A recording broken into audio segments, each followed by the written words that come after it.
സന്തോഷം, അതായത് പല വിധത്തിലുമുള്ള കുൽസിത ശക്തികളുടെ ശ്രമങ്ങൾ അത് പൊളിഞ്ഞു വീണു. 2, അന്വേഷണ മികവ്.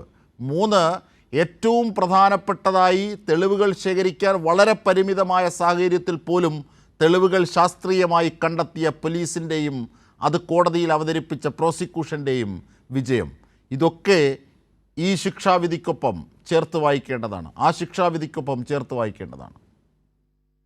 അജിംഷാദ് അത് തന്നെയാണ് പി ജയരാജൻ ഉൾപ്പെടെയുള്ളവർ ചൂണ്ടിക്കാട്ടിയതുപോലെ തന്നെ വലിയ ആരോപണങ്ങൾ നടന്ന ഒരു കേസ്, രാഷ്ട്രീയ മുതലെടുപ്പ് നടന്ന ഒരു കേസ്, വളരെ ഇങ്ങനെയുള്ള വളരെ ഒരു മനുഷ്യ മനസാക്ഷിയെ മരവിപ്പിക്കുന്ന ഒരു സംഭവമായിരുന്നെങ്കിൽ കൂടിയും ആ കാര്യത്തിലും രാഷ്ട്രീയം കണ്ട് അതിലും സർക്കാരിനെയും CPIM-നെയും എല്ലാം കടന്നാക്രമിക്കാനാണ് ഒരു വിഭാഗം ഈ കേസിന് ഉപയോഗിച്ചത്. ഇപ്പോൾ നമ്മൾ മാധ്യമങ്ങൾക്ക് ഈ പ്രോസിക്യൂഷനും പോലീസും ആ കുട്ടിയുടെ ബന്ധുക്കളും എല്ലാം നൽകിയ പ്രതികരണങ്ങളിൽ എടുത്തു പറയുന്ന ഒരു കാര്യം, അവർ അതിൽ ഈ പോലീസിന്റെ അന്വേഷണത്തിലെല്ലാം തന്നെ സംതൃപ്തി രേഖപ്പെടുത്തുകയും അവർക്ക് നീതി ലഭിച്ചു എന്ന് പറയുകയും ചെയ്യുകയാണ്. അതായത് ഈ കേസിൽ തുടക്കം മുതൽക്ക് തന്നെ ഇതൊരു പ്രചരണം തുടക്കം മുതൽ നടന്നിരുന്നു. ഇത് കള്ളക്കേസാണ് എന്നുള്ള തരത്തിലുള്ള ഒരു പ്രചരണം തുടക്കം മുതൽക്ക് തന്നെ BJP-യും അതോടൊപ്പം തന്നെ സോഷ്യൽ മീഡിയയിലെ സംഘപരിവാർ ഹാൻഡിലുകളും വ്യാപകമായി തന്നെ പ്രചരിപ്പിക്കുന്ന ഒരു സ്ഥിതിവിശേഷം ഉണ്ടായിരുന്നു. അങ്ങനെ പല ഘട്ടങ്ങളിലും ഈ കേസ് അന്വേഷണത്തിന് പല ഘട്ടങ്ങൾ ഉണ്ടായിരുന്നു. ആദ്യം ലോക്കൽ പോലീസാണ് ഈ കേസ് അന്വേഷിച്ചത്. അതിനുശേഷം പിന്നീട്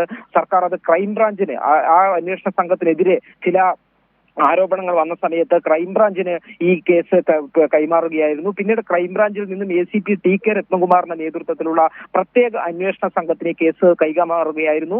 ആ സമയത്തെല്ലാം പല വിവാദങ്ങൾ ഉണ്ടായപ്പോഴും അന്ന് സർക്കാർ പറഞ്ഞ ഒരു കാര്യമുണ്ട്, അത് അന്വേഷണ സംഘം, ഏറ്റവും മികച്ച അന്വേഷണ സംഘം തന്നെ ഇത് അന്വേഷിക്കും, ഒരു തരത്തിലുള്ള മുൻധാരണയും സർക്കാരിനില്ല, അതുകൊണ്ട് തന്നെ പ്രതി കുറ്റക്കാരനെങ്കിൽ ശിക്ഷിക്കപ്പെടും എന്ന് പറഞ്ഞിരുന്നു. അത് വസ്തുതയാണ് എന്ന് തെളിയിക്കുന്ന തരത്തിൽ തന്നെ കൃത്യമായിട്ടുള്ള തെളിവുകൾ അന്വേഷണ ഉദ്യോഗസ്ഥർ ഉൾപ്പെടെ നമ്മൾ നേരത്തെ സംസാരിച്ചപ്പോൾ ഈ കേസിന്റെ സങ്കീർണതകളെ കുറിച്ചെല്ലാം തന്നെ പറഞ്ഞിരുന്നു, തെളിവ് ശേഖരണത്തിന്റെ കാര്യങ്ങളെ കുറിച്ച് പറഞ്ഞിരുന്നു. എങ്കിലെല്ലാം തന്നെ കേരള പോലീസിന്റെ ഒരു അന്വേഷണ മികവുണ്ട്.